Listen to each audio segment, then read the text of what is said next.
எல்லாருக்கும் வணக்கங்க. Welcome to digital Bharathi. TNPSC group 2 நீங்க புதுசா படிக்க ஆரம்பிக்கிறீங்களா, குரூப் 4 புதுசா ஆரம்பிக்கிறீங்களா? ஸோ உங்களுக்கான வீடியோ தான் இது. நான் ஏற்கனவே ஒரு வீடியோ போட்டிருந்தேன். இந்த ரெகுலர் பேட்சஸ் வந்து வீக்கெண்ட் வீக்டேஸ் பேட்சஸ் வந்து ஆரம்பிக்கிறோம். ஸோ ஏற்கனவே நிறைய பேட்சஸ் ஆரம்பிச்சு எழுதி டெஸ்ட் எழுதி எக்ஸாம் எழுதி பாஸ் பண்ணி நிறைய பேர் போயிருக்காங்க சர்வீஸ்ல. ஸோ இது இப்போ இந்த ஆனுவல் பிளானர் இப்போ டிசம்பர்ல வரப்போகுது இல்லைங்களா, அதற்கான ஒரு முன் ஏற்பாடு. ஸோ இப்போ உட்காந்து நம்ம படித்தோம் அப்படின்னா அடுத்த வருஷம் வரக்கூடிய எக்ஸாமுக்கு கிளியர் பண்ணுறதுக்கான கரெக்டான ஒரு டியூரேஷன் அப்படின்றது இப்போ இருக்கும்.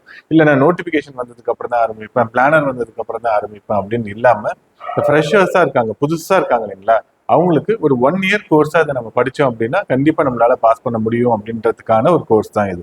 ஸோ நம்ம ஏற்கனவே ஒரு வீடியோ போட்டிருந்தோம். அந்த வீடியோவில் நிறைய பேர் டவுட்ஸ் கேட்டிருந்தீங்க. ஸோ என்னன்னா அந்த வீடியோ போட்டு நான் வந்து ஒரு 3 days வந்து ஒரு ரிசர்வ்ட் ஃபாரஸ்ட்ல ஒரு கிளாஸ்ல இருந்தோம். ஒரு கேம்பிங் கிளாஸு சரிங்களா, ஒரு பேர்ட் வாட்சிங் கிளாஸு. ஸோ அதனால என்னால் சரியா தகவல்கள் வந்து பரிமாற முடியல. ஸோ அதற்கான ஒரு விளக்கமான ஒரு வீடியோ தான் இந்த வீடியோங்க.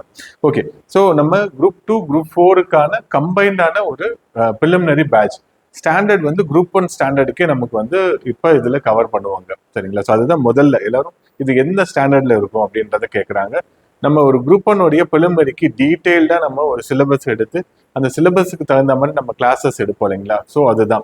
ஸோ இப்போ பார்த்தீங்க அப்படின்னா இப்போ இந்தியன் பாலிட்டியை நம்ம டீகோட் பண்ணி வச்சிருக்கோம். டீகோட் அப்படின்னா நமக்கு சிலபஸ்ல வந்து ரொம்ப மேலோட்டமாக தான் இருக்கும். கான்ஸ்டியூஷன் ஆஃப் இந்தியா அப்படின்னு அவங்க கொடுத்துருப்பாங்க. அதுல இருந்து எந்தெந்த டாபிக்ல இருந்து கேட்பாங்கன்னா, what is constitution, written constitution என்ன, அன்ரிட்டன் கான்ஸ்டியூஷன் என்ன, மேக்கிங் ஆஃப் இந்தியன் கான்ஸ்டியூஷன், இது மாதிரி அதை சப் கேட்டகரைஸ் பண்ணி வச்சிருப்போம். அந்த சிலபஸை டீகோட் பண்ணி அதை சின்ன சின்ன பொருள் உள்ள ஒரு முழுமையான ஒரு சப்ஜெக்டை பிரித்து வச்சிருப்போம். அதை தான் நம்ம கிளாஸ்ல எடுப்போம் சரிங்களா. ஸோ இது பாலிட்டிக்கு நம்ம டீகோட் பண்ணது ஹேண்ட் ரிட்டனாக இருக்கும் இது.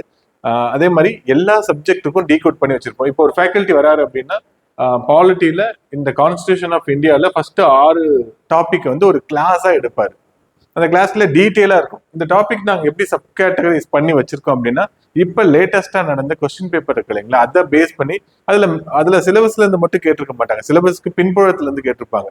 இப்போ கேசஸ் சம்பந்தமா கேட்டிருப்பாங்க, ப்ரீஆம்பிளோடைய கேசஸ், ப்ரீஆம்பிள்ல யாரு எப்படி வர்ணிச்சாங்க அப்படின்னு சொல்லியிருப்பாங்க. அதுல இருந்து ஒரு கொஸ்டின் வந்து கேட்டிருப்பாங்க. ப்ரீஆம்பிள்ல புதுசா 3 வார்த்தை எப்ப சேர்த்தாங்க அப்படின்றது கொஸ்டினை கேட்டிருப்பாங்க.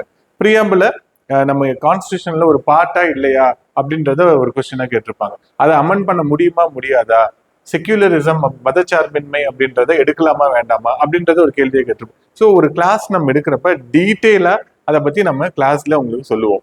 ஸோ நம்ம ஒரு புக்கு வாங்கி படிக்கிறதுக்கும் ஒரு கிளாஸ்ல நம்ம சொல்லித்தரதுக்கும் உங்களுக்கு பெரிய வித்தியாசம் இருக்கும். நீங்க கிளாஸ்ல கவனிப்பீங்க, உங்களுக்கு புரியும், புரிஞ்சதை நீங்க நோட்ஸா எழுதுவீங்க, உங்க நோட்ஸ் நீங்க திருப்பி படிப்பீங்க, உங்களுக்கு ரொம்ப ஈஸியா இருக்கும். புக்கு படிக்கிறத விட உங்களுடைய ஹேண்ட் ரிட்டன் நோட்ஸ் இருக்கு இல்லைங்களா, நீங்க ஒரு புக்கை வச்சு அதை நீங்க நோட்ஸா எடுத்தீங்க அப்படின்னா அதுல எது முக்கியம் அப்படின்னு தெரியாது. இப்ப லக்ஷ்மிகாந்த் வந்து 1200 பேஜ் இருக்குன்னா அதுல எது முக்கியம், எது எக்ஸாம் பாயிண்ட் ஆஃப் வியூல முக்கியம் அப்படின்றது நமக்கு தெரியாம போயிடும். ஸோ அதற்கு தான் நமக்கு இந்த கிளாஸ் அப்படின்றது ரொம்ப உதவியா இருக்கும். கிளாஸ்ல டவுட்ஸ் இருக்கும், அதை நம்ம கிளாரிஃபை பண்ணிக்கலாம். இது வந்து ஆன்லைன் அண்ட் ஆஃப்லைன் கிளாஸஸ் ரெண்டுமே இருக்கும். ஆஃப்லைன் அப்படின்னா சேலம்ல அகாடமி இருக்கு, நீங்க இங்க வந்து அட்டன் பண்ணிக்கலாம் சரிங்களா. ஹாஸ்டல் வசதி எல்லாமே இருக்கு. டைப் நிறைய எங்க பக்கத்துல இருக்க ஹாஸ்டலோட வச்சிருக்கோம். பயங்கர வசதியான ஒரு இடமா இருக்கும் இந்த இடம் சரிங்களா. ஸோ ஒரு தமிழ்நாட்டில் இருக்கக்கூடிய பெருநகரங்கள்ல சென்னை, கோயம்புத்தூர், மதுரை, திருச்சிக்கு அடுத்து ஒரு பெரிய நகரமா சேலம் இருக்கு. ஸோ இங்க வந்து எஜுகேஷனல் ஹப்பாவே இருக்கு, நிறைய காலேஜஸ் இருக்கு சரிங்களா. லைப்ரரி நல்ல ஃபெசிலிட்டியோட, ஹை ஃபெசிலிட்டியோட ஒரு லைப்ரரி இருக்கு. ஆக்சசபிலிட்டி ரொம்ப நல்லா இருக்கும். எந்த ஊர்ல இருந்தா வந்து இங்க படிக்கலாம். ஸோ எல்லா வசதி இருக்கக்கூடிய ஒரு இடமா இருக்கும். ஸோ கிராமப்புறத்துல இருந்து வந்திருக்கிறேன், நான் தமிழ் மீடியம்ல இருந்து படிச்சு வந்திருக்கேன், நான் ஒன்லி இங்கிலீஷ் மீடியம் தான், எனக்கு எல்லாத்தையும் கனெக்ட் பண்ற மாதிரியான கிளாஸஸ் தான் நம்ம எடுத்துட்டு இருப்பாங்க.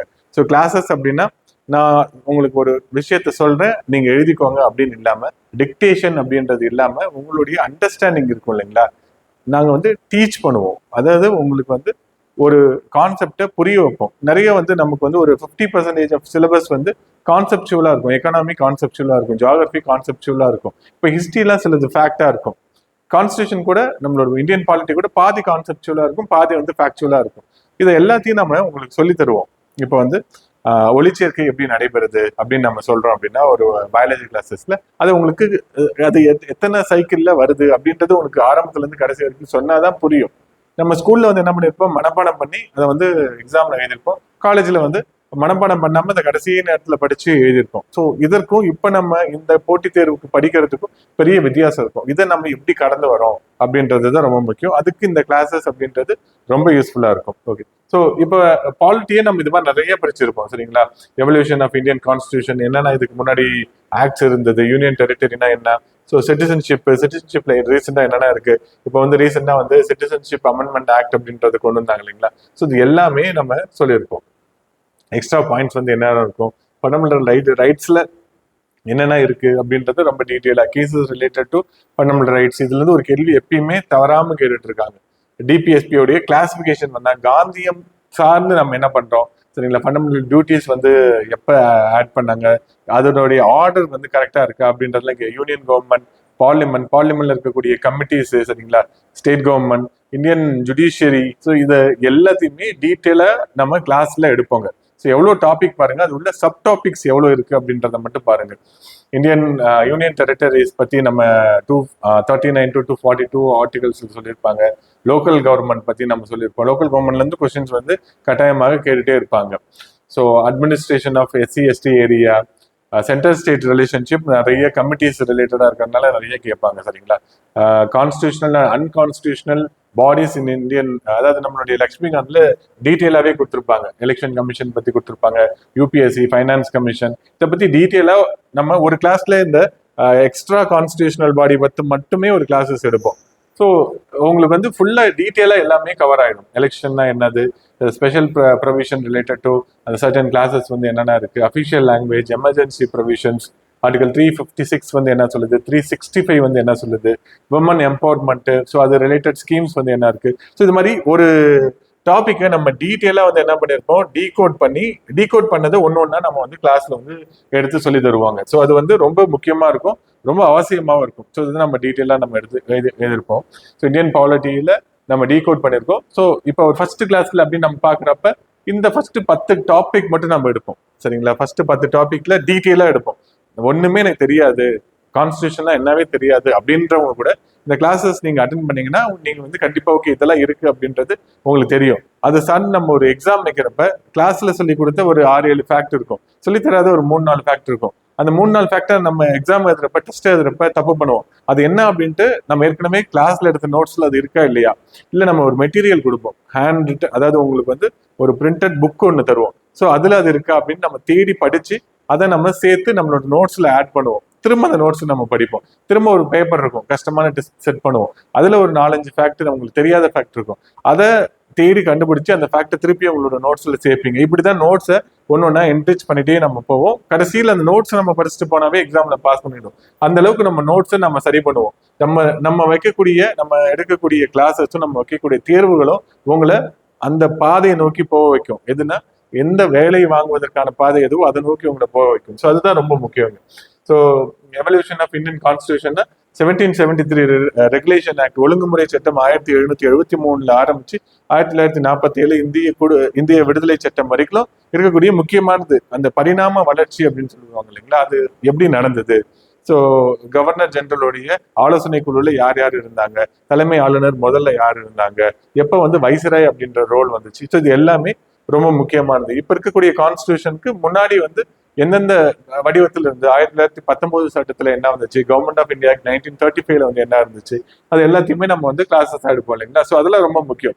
ஸோ டீகோட் பண்ணதை நம்ம வந்து வாட் இஸ் கான்ஸ்டியூஷன்னா என்ன, ரிட்டன் கான்ஸ்டியூஷனுக்கும் அன்ரிட்டன் கான்ஸ்டியூஷனுக்கும் என்ன வித்தியாசம், யூகேல எப்படி இருக்கு, இந்தியாவில எப்படி இருக்கு, மேக்கிங் ஆஃப் இந்தியன் கான்ஸ்டியூஷன்ல இந்த டேட்ஸ்லாம் ரொம்ப ரொம்ப முக்கியம். 9 டிசம்பர் 1946, 26 நவம்பர் 1949, 26 ஜனவரி 1950, 5 டேட் ரொம்ப முக்கியமான இருக்கும். 9 December 1946, 11 December 1946, 13 December 1946. So objective resolution, கருத்தியல் கோட்பாடுகள் அப்படின்றது தான் நம்ம முகப்புரைக்கு முன்னோடியா இருக்கும். அது வந்து 13 டிசம்பர் 1946 ஜவஹர்லால் நேரு வந்து பப்ளிஷ் பண்ணியிருப்பாரு சரிங்களா. ஸோ இதெல்லாம் ரொம்ப முக்கியமானது.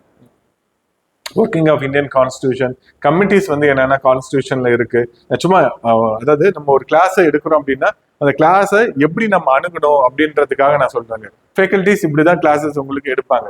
ஒரு டாபிக்கா நம்ம சொல்லி போர்ட்ல எழுதி நீங்க உங்களை எழுத வச்சு எழுதுறீங்களா அப்படின்றத செக் பண்ணி நீங்க அந்த கிளாஸ் முடிஞ்சு போறப்ப அந்த டாபிக் பத்தி உங்களுக்கு ஒரு கிளியர் ஐடியா இருக்கும். அன்னைக்கு ஈவினிங் நீங்க போய் படிச்சிட்டீங்க அப்படின்னா உங்களோட பெர்மனன்ட் மெமரியில இது வந்து உட்காந்துரும். ஸோ அது மாதிரி நம்ம வந்து ரெடி பண்ண போறோம். ஸோ கிளாஸஸ் வந்து ரொம்ப எஃபெக்டிவா இருக்கும். சரிங்களா?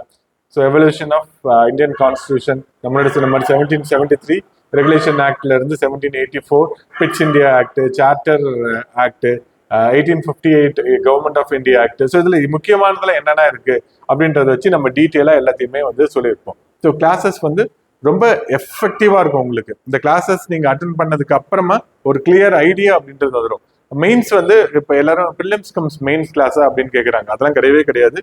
பிலிம்ஸ் நீங்க நல்லா படிச்சிட்டாவே ஒரு 50-60% மெயின் சிலபஸ் நீங்க கவர் பண்ணிடுவீங்க.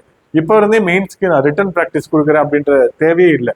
அந்த மெயின்ஸ்க்கு இருக்கக்கூடிய 5 மாசம் 5.5 மாசம் டைமே போதுமான அளவுக்கு நமக்கு கரெக்டா இருக்கும். பிலிம்ஸை நீங்க நல்லா பண்ணணும். பிலிம்ஸ் தான் நமக்கு வந்து அதிகமான சிலபஸ் இருக்கக்கூடியது. அதாவது நம்ம சொல்றதா இருந்தா பிரெத் வந்து ரொம்ப அதிகமா இருக்கும், மெயின்ஸ் வந்து டெப்த் கொஞ்சம் அதிகமா இருக்கும். ஸோ நம்ம பிரெத் எந்த அளவுக்கு அதிகமாக கவர் பண்றோமோ அந்த அளவுக்கு நம்மளோட மெயின்ஸ் வந்து நம்ம ஈஸியா நம்மளால பண்ண முடியும். ஸோ பிலிம்ஸ் கம்ஸ் மெயின்ஸ் கிளாஸ்லாம் கிடையாது. நம்ம இப்போ ஆரம்பிச்சோன்னா அது ஒரு 6 மாசம் 6.5 மாசம் 7 மாசத்துக்குள்ள நம்ம சிலபஸை கவர் பண்ணிடுவோம். Week day classes, weekend classes இருக்கும். வீக் டே கிளாஸஸ் வந்து உங்களுக்கு வந்து திங்கள் டு வெள்ளி வரைக்கும் காலையில 10 to 1 அப்படின்றது இருக்கும். திங்கக்கிழமை அதுக்கப்புறம் வந்து வெள்ளிக்கிழமை உங்களுக்கு வந்து மதியானத்துல டெஸ்ட் இருக்கும். வாரத்துக்கு 2 டெஸ்ட், 5 கிளாஸ் இருக்கும். இதே தான் நம்ம வந்து என்ன பண்ணுவோம், நமக்கு வீக் எண்ட் பேட்ச்லையும் நம்ம ஃபாலோ பண்ணுவோம். 5 கிளாஸ் இருக்கும், 2 டெஸ்ட் இருக்கும். சரிங்களா? ஸோ அதுக்கு தகுந்த மாதிரி நம்ம ஷெட்யூல் அப்படின்றது ரெடி பண்ணி நம்ம போடுவோம். ஸோ அதில் 2 டெஸ்ட் என்ன நடக்கும் அப்படின்னா, ஒரு டெஸ்ட் வந்து ஸ்கூல் புக் டெஸ்ட். இப்போ நடந்த குரூப் 2ல கூட ஒரு 26 கொஸ்டின் வந்து குரூப் 2ல ஜிஎஸ்ல ஸ்கூல் புக்ல இருந்து கேட்டிருக்காங்க. ஸ்கூல் புக்கு ரொம்ப முக்கியம். ஸோ ஸ்கூல் புக் டெஸ்ட் இப்போ 6th social science, 7th 8th 9th அப்படின்ட்டு வரிசையா ஒரு டெஸ்ட் அப்படின்றது நடந்துட்டே இருக்கும். ஒரு 15 டெஸ்ட் அப்படின்றது அது நடக்கும். அது இல்லாம நம்ம வந்து என்ன பண்ணுவோம், சிலபஸ்ல நம்ம என்ன சொல்லித்தரமோ அதை அந்த வாரத்தோடைய அடுத்த ஞாயிற்றுக்கிழமை, அதாவது அடுத்த திங்கட்கிழமை வீக் டே பேட்சா இருந்தா, அதே வீக்கெண்ட் பேட்சா இருந்தா சனிக்கிழமை ஃபர்ஸ்ட் செஷன். லாஸ்ட் வீக் சொல்லி தந்ததை அடுத்த வாரத்தோடைய முதல் நாள் டெஸ்டா இருக்கும் நமக்கு. ஸோ அதை நம்ம தொடர்ந்து எழுதிக்கிட்டே இருந்தோம், 2 டெஸ்ட்டும் பேரலா எழுதிட்டே இருந்தோம் அப்படின்னா 6 மாசத்துல நம்மளுடைய பிலிமினரியோடைய நாலேஜ் அப்படின்றது ரொம்ப நல்லா இருக்கும். இந்த இப்ப லட்சக்கணக்கில் வேகன்சி இருந்தாலும் 1000கணக்கில் கூட நமக்கு நோட்டிபிகேஷன் வருது, 100கணக்கில் தான் வருது. அப்ப எவ்வளவு போட்டி சூழல் இருக்கு அப்படின்றத பாருங்க. இதை தாண்டி நம்ம வரணும் அப்படின்னா ஒரு தொடர்ந்த ஒரு நீடித்த ஒரு கன்சிஸ்டன்ட் பெர்ஃபார்மரா இருந்தா மட்டும்தான் இதுல வந்து ஜெயிக்க முடியுங்க. கண்டிப்பா ஜெயிக்கலாம், யாரால தான் ஜெயிக்கலாம். இதுக்கு வந்து நான் ஐஐடியில படிச்சிருக்கணும், அண்ணா யூனிவர்சிட்டியில படிச்சிருக்கணும் அப்படின்றதுலாம் கிடையாது. நான் எம்பிபிஎஸ் படிச்சிருக்கிறேன், நான் வந்து படிக்கிறேன் அப்படிலாம் கிடையாது. ரொம்ப சுமாரான ஒரு ஆவரேஜ் ஸ்டூடெண்ட், கிராமப்புற மாணவர், ஒரு தமிழ் வழி படிச்சவர் எல்லாராலுமே இந்த எக்ஸாமை கிளியர் பண்ண முடியும். என்னன்னா உங்களுக்கு ஒரு கன்சிஸ்டன்ட் பெர்ஃபார்மன்ஸ் அப்படின்றது நம்ம இருந்துட்டே இருக்கணும். நான் ஒரு 6 மாசம் தொடர்ந்து ஒரு நாளைக்கு 8 மணி நேரம் நான் படிக்கிறேன் அப்படின்னு நீங்க முடிவு பண்ணிட்டீங்கன்னா கண்டிப்பா இந்த தேர்வில் நீங்க பாஸ் பண்ணலாம். ஸோ இந்த தேர்வுக்கு நாங்க இப்ப எவ்வளவு ஆஃபர் பண்றோம் அப்படின்னா ஒன்லி 15,000, 15,000 ரூபாய் மட்டும்தாங்க.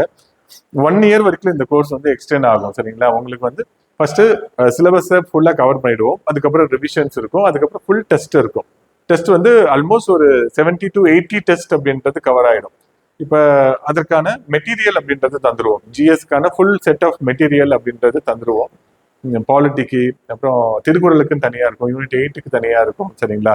தமிழ்நாடு ஹிஸ்டரிக்குன்னு தனியா இருக்கும், தமிழ்நாடு ஜியாகிரபிக்குன்னு தனி புக் இருக்கும். ஒரு 15 புக்கு உங்களுக்கு கையிலே தந்துருவோம். பிரிண்டட் மெட்டீரியல் புக் ஃபார்மேட்லேயே இருக்கும், அதை உங்க கையில தந்துருவோம். அது இல்லாமல் 70 டெஸ்ட்டுக்கான கொஸ்டின் பேப்பர்ஸ் அதுவும் உங்களுக்கு ஃபுல்லா அந்த டெஸ்ட் நீங்க எழுதிக்கலாம். அது இல்லாம உங்களுக்கு வந்து கிளாஸஸ் ஃபுல்லுமே அதை நீங்க நோட்ஸ் எடுக்கிற அளவுக்கான ஒரு கிளியரான ஒரு கிளாஸஸ் இருக்கும். தமிழுக்கு அதிகமான இம்பார்ட்டன்ஸ் கொடுக்கப்படும், அதே மாதிரி மேக்ஸ்க்கும் அதிகமான இம்பார்ட்டன்ஸ் கொடுக்கப்படும். ஏன்னா 125 மார்க்ஸ் இதுல இருந்தே இருக்கு அப்படின்றதுனால வாரம் கண்டிப்பா இந்த 2 கிளாஸ் இருக்கும். மற்ற 3 நாள் வந்து கிளாஸஸ் வந்து மாறிக்கிட்டே இருக்கும். ஸோ ஃபுல் சிலபஸை நாங்கள் கவர் பண்ணிடுவோம். சரிங்களா? ஸோ நீங்க இப்போ ஃபர்ஸ்ட் கிளாஸ்ல இருந்து கடைசி கிளாஸ் வரைக்கும் நீங்க அட்டன் பண்ணி நாங்கள் வைக்கக்கூடிய எல்லா தேர்வையும் நீங்க எழுதிட்டீங்கன்னா கண்டிப்பா கவர்மெண்ட் வேலை அப்படின்றது உறுதியா வாங்குறதுக்கான வாய்ப்புகள் நிறைய இருக்குதுங்க.